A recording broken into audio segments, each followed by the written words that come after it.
O homem possui em si a força de progredir, ou o progresso não é senão o produto de um ensinamento? O progresso, sendo uma condição da natureza humana, não está ao alcance de ninguém a ele se opor. É uma força viva que as más leis podem retardar, mas não sufocar. Quando essas leis se lhe tornam incompatíveis, ele as afasta com todos aqueles que tentam mantê-las, e assim o será até que o homem tenha colocado suas leis em conformidade com a justiça divina, que quer o bem para todos, e não leis feitas para o forte em prejuízo do fraco.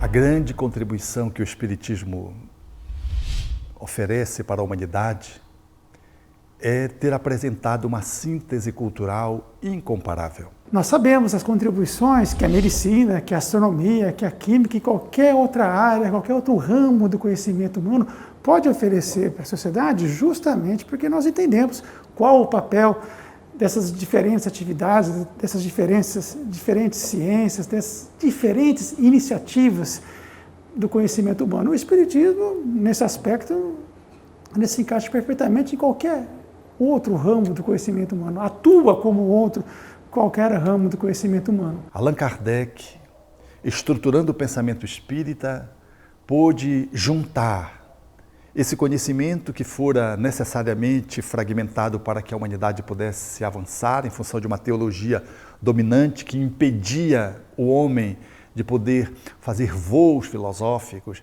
no âmbito da pesquisa, da ciência, ficava amordaçado, por assim dizer, por uma visão religiosa tacanha, ditatorial. Essa ruptura ensejou que a humanidade pudesse avançar. Eu queria mostrar essas afirmativas de Kardec, que estão aqui na Gênese. Ele diz o seguinte, no item 14, no capítulo 1. Como meio de elaboração, o Espiritismo procede exatamente da mesma forma que as ciências positivas, aplicando o método experimental. Ele diz em seguida, no item 16, que a ciência sem o Espiritismo se acha na impossibilidade de explicar certos fenômenos só pelas leis da matéria. Ao Espiritismo sem a ciência faltariam apoio e comprovação. E se o Espiritismo tivesse vindo antes das descobertas científicas, teria abortado como tudo quanto surge antes do tempo. A proposta espírita vem justamente fazer o quê? Começa, Livro dos Espíritos, lá no frontispício, filosofia espiritualista. Questionamento filosófico da realidade espiritual é um negócio totalmente diferente. Uma proposta inusitada. E a proposta de questionar a realidade, tá? Usando o quê? A lógica. Então, pensa bem, tem lógica a existência espiritual? Tem. Então, é uma hipótese que a gente pode trabalhar? Sim. Mas se falhar, é para você abandonar. E tem bases científicas, que são um fenômeno. Não é só para você aceitar, você tem que testar. Lembra a proposta de Kardec? No livro dos médiuns, Espiritismo Experimental, testa. Tem um capítulo das fraudes e mistificações. Como você testar o fenômeno para ver se é autêntico, se não é, quais as perguntas você tem que fazer. E propõe que o espírita não acredite em nada. Tá? Não é porque diz que é um espírito que você tem que acreditar. Pelo contrário, quanto mais você duvidar, maior probabilidade de você acertar. Então, o que isso está passando para a gente? O que Kardec está querendo dizer? Que, ao ter contato com os fenômenos espíritas, as mesas girantes e depois o contato com os vários tipos de fenômenos mediúnicos, Kardec buscou aplicar, desenvolver métodos, maneiras de se justificar, de se verificar aquela informação toda nova a respeito da existência da alma, da sobrevivência da alma, da comunicação com os espíritos. Se o espiritismo tivesse surgido muitos séculos antes, talvez ele teria sido abortado porque a gente não teria esse critério de definição de conhecimento para poder entender, para poder valorizar o esforço do Kardec na codificação espírita. Então, segundo o Espiritismo, o que nós somos? somos espíritos encarnados. Ali entre parênteses, 134, a questão que afirma isso, no Livro dos Espíritos. Mas o que é um espírito? Espíritos são seres inteligentes da criação. Somos criados por Deus e somos inteligentes. O que mais? O espírito, então, é criado por Deus, simples e ignorante. Todos nós temos, então, o mesmo começo, ninguém teve privilégio nenhum. Temos todos iguais aptidões para o bem e para o mal, temos livre-arbítrio e somos imortais. Uma vez criados, a gente não morre mais a nossa alma, só o corpo morre, a alma não. Essa acho que foi a grande contribuição, porque desmistificar, né, a história da vida após a vida foi a grande contribuição, e fazer isso através da razão, ou seja, de uma maneira, eu diria, entre aspas, científica. Então hoje, a gente, através dessa visão espírita, a gente acredita que a morte existe, não porque eu tenho fé dogmática, mas eu acredito que eu vou morrer e vou continuar vivendo porque existe uma série de demonstrações. Não é só mais o meu coração que diz, olha, a vida espiritual, a reencarnação, a pluralidade das existências e Deus existe. Mas é a minha mente racional que também se associa ao coração, e essa eu acho que foi a grande contribuição do Espiritismo para nos dar força a nos associarmos ao amor e a cada dia buscar nos transformar, crescer e melhorar os nossos erros e encará-los como aprendizado e crescimento. Kardec destaca o propósito do Espiritismo, que é a regeneração da humanidade através do progresso moral de cada um de nós. A proposta do Espiritismo é, a gente, ao aprendermos o Espiritismo e vivenciá-lo no dia a dia, a gente progrida individualmente no sentido moral e a gente, estando um pouco melhor, a gente contribua para o nosso mundo ficar um mundo melhor. Uma vez que a filosofia maior da doutrina, o princípio maior é a reforma interior, em qualquer época da humanidade, onde o ser humano se volte para a sua reforma interior em benefício de servir aqueles que lhe cercam, aí está a doutrina espírita. Portanto, é uma doutrina que, mesmo tendo sido codificada por Kardec há 156 anos, ela continua atuante desde o princípio, se você analisar e observar os seus postulados principais de reforma interior, lei de causa e efeito, reencarnação, imortalidade da alma, Deus como causa suprema e primeira de todas as coisas, você vai observar que tudo isso já existia. Kardec apenas organizou e codificou para agora como terceira revelação a partir do século XIX. Mas os seus postulados, os seus princípios já existiam em todas as épocas da humanidade. Allan Kardec introduziu no Livro dos Espíritos um capítulo que é da lei de sociedade. E esse capítulo é justamente para demonstrar a proposta espírita para a reforma social do nosso planeta. E a reforma social do planeta passa pela verificação do que é mais necessário. E o que é mais necessário é combatermos o materialismo e combatermos o egoísmo do homem. Ele vem exatamente dizer assim, olha, use dos bens da terra apenas para o seu progresso. Use dos bens da terra apenas para a sua elevação. Distribua o seu amor, cresça, né, com tudo. E uma coisa interessante também é assim, estamos em momentos de dor, naturalmente, para o processo de mudanças. E ele vem não apenas abrandar nossas dores, mas esclarecer. Nós começamos então a entender o porquê sofremos, o porquê estamos em determinado estágio também de evolução. E isso nos torna mais fortes e querendo realmente vencer a nós mesmos. Mas mais ainda, eles nos convocam à responsabilidade pelos nossos atos. Bom, a vida continua. Se a vida continua, eu tenho que observar aquilo, a minha vida tem um significado, né? Eu existo por um motivo, então se esse significado existe, eu vou olhar para a minha vida de forma mais, meio que seguindo o conselho de Jesus, olha, ama a Deus, ama o próximo, ama a ti mesmo, porque nada termina. Garantem os espíritos que nós somos quase sempre os artífices da nossa própria felicidade, não depende dos outros. Que a prática da lei de Deus, poupa-nos de muitos males e nos leva a alcançar uma felicidade tão grande quanto comporta a nossa existência grosseira.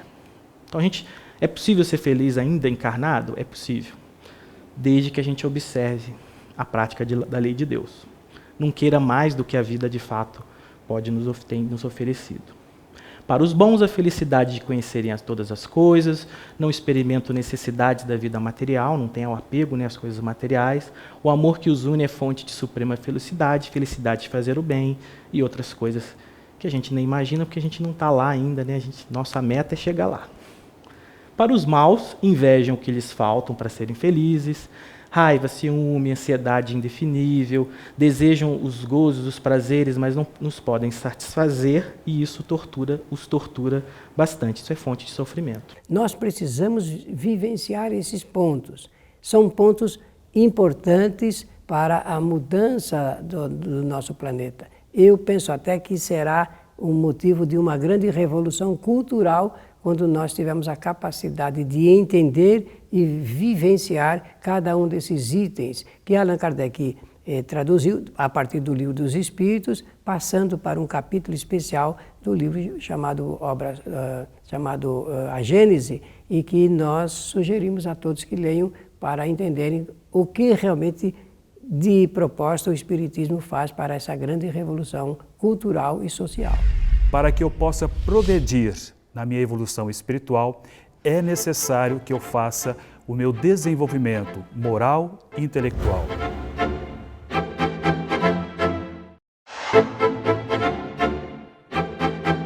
Como o Espiritismo pode ajudar o homem na sua trajetória existencial? Durante a sua jornada na Terra, o homem que sabe e que tem consciência, mesmo que ele não compreenda totalmente, e nem aceite totalmente, mas que ele sabe que existe vida após a vida, transforma as relações humanas, totalmente. Né? Em você sabendo que você não é uma coincidência biológica, que a sua vida física não determina o teu eu, né? Que apenas é uma maneira de manifestar o teu eu por um determinado tempo, ou seja, a eternização das relações humanas faz com que eu repense a minha relação com as coisas, com as pessoas e com os lugares. Assim, o Espiritismo proporciona, num contínuo da vida, mostrando que o ser humano tem várias existências, mas uma vida só. Ele sai do corpo, volta para o corpo, renascendo. Essa perspectiva de que a vida não se extingue, não se acaba, linkando o passado, presente e futuro de uma forma harmônica, enseja que filosoficamente possamos entender a vida, os problemas que nos assaltam, as circunstâncias, às vezes adversas, os incidentes dos acidentes, tendo uma releitura de tudo quanto se passa na Terra, no campo do sofrimento, da dor, mas também do amor, da graça, da afetividade, da loucura ou da genialidade. O Espiritismo ele abre um campo de entendimento para os problemas humanos, que envolve a sua destinação, que envolve as suas origens mais profundas, analisando, portanto, a causalidade de tudo que acontece no aqui e no agora e dando um ensejo de perspectiva futura que dá ao homem a autonomia e uma maior força de viver o hoje de uma forma mais plena. Nesse contexto da vida espiritual que a doutrina dos Espíritos vem nos trazer, ajuda-nos a entender que, para que eu possa progredir na minha evolução espiritual, é necessário que eu faça o meu desenvolvimento moral e intelectual. Com esse conceito, nós ajudaremos a população, ajudaremos a nossa casa, no nosso trabalho, a todas as pessoas a desenvolver. Então, de fato, os Espíritos dizem que o conhecimento do Espiritismo ajuda, mas tem uma ressalva que é importante destacar. A prática do bem e a consciência pura são o que maior influência exerce. Então, o Espiritismo sempre faz a relação do conhecimento com a parte moral, que é o propósito, como a gente viu na outra citação de Kardec, que é o objetivo do Espiritismo. Conhecer o Espiritismo, estudá-lo, buscar praticá-lo, tem um poder preventivo nas pequenas coisas do dia a dia, né? Que a gente tem, é nas pequenas coisas que a gente vai criando o bom hábito de reagir sem agressão, da gente pensar mais vezes antes de responder a uma provocação, etc, etc. O Espiritismo, portanto, trazendo a vida futura, agora documentada pela prova da existência da imortalidade do ser através da mediunidade e documentando a reencarnação como uma lei filosófica, nos ensejando, portanto, perceber a evolução como um processo infinito, nos dá a possibilidade de ter graça na vida e de fazer da vida uma vida digna de ser vivida. E que isso e aquilo que nos aguarda depende da nossa vida, de como a gente leva essa vida. E a gente passa daí a concluir também que a gente não vai agir ou viver para esperar a morte e um momento feliz, porque senão a gente vai ser infeliz também aqui nessa vida. Olhando depois e vendo agora, a gente faz esse caminhar de forma feliz e muito mais tranquila, apesar das nossas dificuldades. Todos nós precisamos passar pelos processos de nascimento e morte. Por quê? Porque através desse processo, o espírito desperta muito. Parece que esse processo de nascimento e morte fica bem representado na figura do plantio. Então, assim como lançamos a semente na terra, para que ela possa frutificar e, enfim, chegar ao seu projeto final, também nós, espíritos, somos lançados nos corpos, grosso modo falando, para que esses nossos potenciais divinos possam, então, aflorar, possam vir à tona e realizar o desígnio divino, que é atingirmos a nossa própria responsabilidade perante a obra de Deus, né? Assumir a parte que nos cabe na obra da perfeição, na obra divina, como ensina o Livro dos Espíritos. Essa é a necessidade da encarnação. Poderíamos lembrar do Instituto do Mérito, para atingirmos determinados patamares de maior felicidade, maior plenitude, temos que ter mérito, temos que ter realizado o trabalho consequente. Nós nascemos, morremos para progredir, é uma lei pedagógica. Deus é infinitamente bom e justo, então essa pedagogia de educação do espírito é uma constante. Num ponto, numa época, num momento que só realmente o Criador sabe com precisão, cada ser nesse planeta, cada pessoa nesse planeta irá morrer. Mas a morte não significa o fim da vida. A morte existe, sem dúvida nenhuma. A todo momento as pessoas, os seres vivos estão morrendo. Mas isso não significa que a sua essência, o que nós somos de verdade, irá se acabar da mesma forma que esse corpo biológico, que essa grande máquina feita de átomos e moléculas e tecidos, enfim, as ciências humanas, a química, a biologia, a medicina tem muito a contribuir para entender o papel desse organismo, mas um dia ele certamente irá se acabar e nós iremos continuar. Veja que da passagem do mundo material para o mundo espiritual, a gente mudou aqui um pouquinho a coloração, vamos dizer, desse bonequinho, mas é apenas para dar uma ideia. É um grande erro imaginar que após a morte há uma mudança brusca em cada um de nós. É muito comum, às vezes, as pessoas perguntarem, mas como é que será que eu vou ser quando eu for um espírito? Mas nós já somos um espírito, revestidos, é verdade, com esse corpo. Mas quer ter uma boa ideia do que nós seremos? Basta olhar para o espelho, porque esse corpo nosso é como uma extensão, vamos dizer assim, do que nós somos de verdade. E nessa ida e nessa volta do espírito, através do nascimento, da lei, da causa de nascer, crescer, se multiplicar, perecer e morrer, nós temos um princípio natural em que o espírito pode evoluir em cada existência. Então, à medida que ele termina uma, necessariamente ele tem que recomeçar a outra.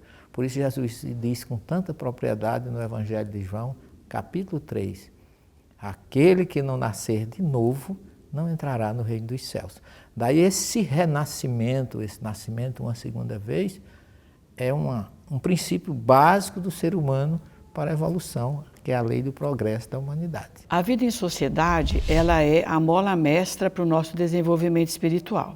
Se uma pessoa viver isolada, viver lá numa montanha sozinha, ela não vai ter oportunidade de conviver com as outras pessoas. O Espiritismo mostra que todos nós somos solidários.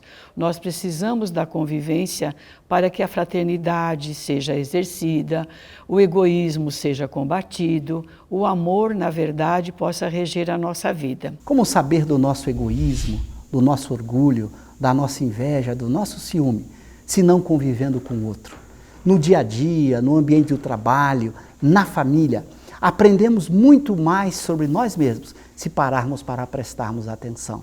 O companheiro de jornada nos mostra a cada passo as emoções que trazemos em nós. A nossa tristeza, o nosso orgulho, a nossa vaidade se refletem na vida das outras pessoas, fazendo com que a gente passe a observar a si mesmo. O dia que nós aprendermos que nós somos seres, vamos dizer, totalmente integrados uns aos outros, até o livre-arbítrio, por exemplo, nosso, ele não é pleno. Meu livre-arbítrio chega até onde começa o direito do outro. Então, toda vez que eu faço uma escolha, eu afeto a humanidade inteira. A partir do momento em que esse conceito já estiver assim um pouco mais consciente nas pessoas, aí nós vamos estar sempre... É claro que você não vai, vamos dizer, fazer o que os outros queiram para poder agradá-los, mas você vai saber que qualquer decisão que você tome afeta profundamente a vida de outras pessoas. Jesus instruía, né? Aquilo que quereis que vos façam, fazei-o primeiramente aos demais. Aí está toda a lei e os profetas. Então, esse princípio de reciprocidade é a antessala da boa convivência. Porque você não vai, evidentemente, querer receber dos demais o mal. Não gostaria que fosse feito para você, não faça igualmente para os outros. Eu acho que isso que seria o princípio essencial para a gente viver bem na sociedade. É a regra áurea de Jesus no seu Evangelho, né? Se nós tivermos um entendimento espiritual do que é a sociedade, certamente nós teremos uma forma de viver mais solidária, mais fraterna, mais disposta, mais disponível para compartilhar as nossas conquistas. E a sociedade, de maneira geral, nos oferece essas condições. Então o Espiritismo diz, olha, tu pode começar a ser feliz agora. Não precisa esperar para amanhã.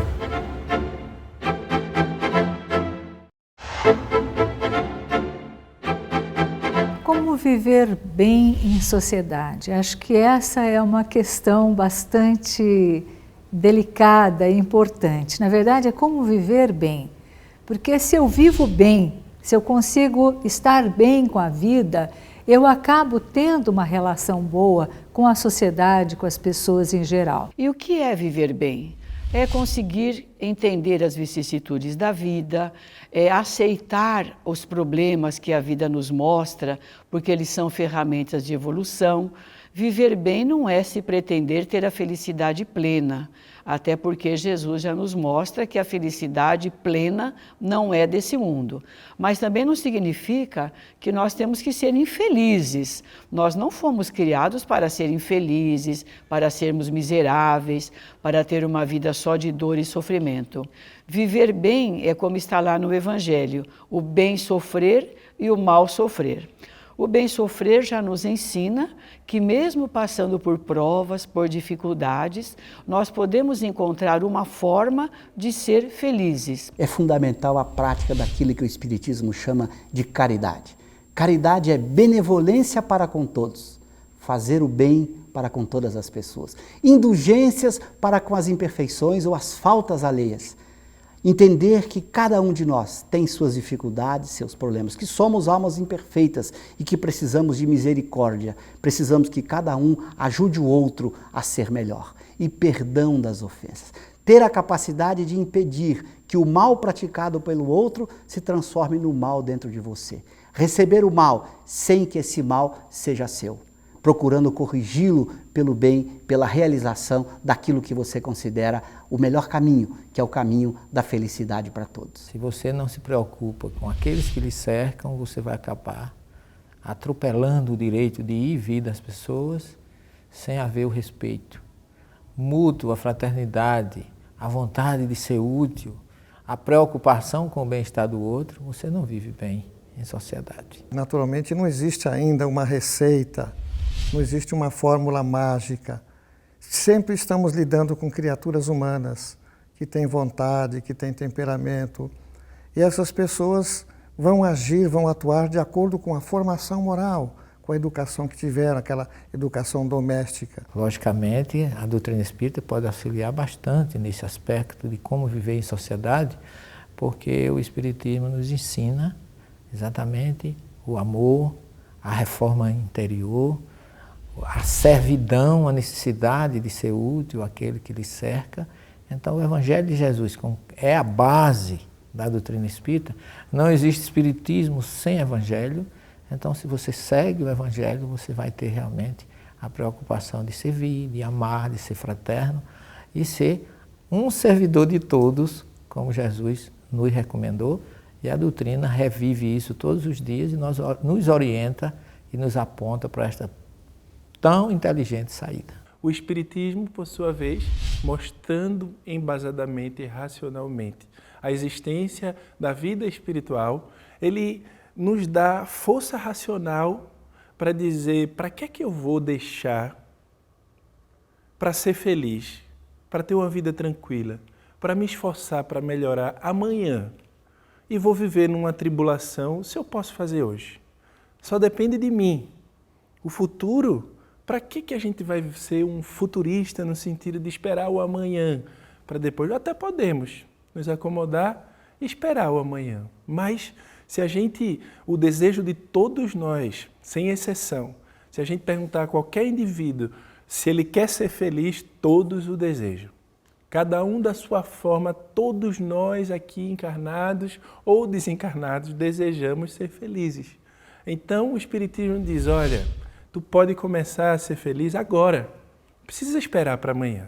Então essa é a grande chamada do Espiritismo, vamos ser felizes agora. A vida social é a grande oportunidade de desenvolvimento interior de cada um de nós, aproveitando a oportunidade da experiência para mudarmos aquilo que somos. Nosso orgulho, nosso egoísmo, nossa inveja só podem ser enfrentados nessa convivência com o outro. Aprendamos a conviver para crescer e progredir melhor. Esta é a proposta espírita, viver na sociedade para mudar-se em primeiro lugar, contribuindo depois para que a sociedade possa mudar também.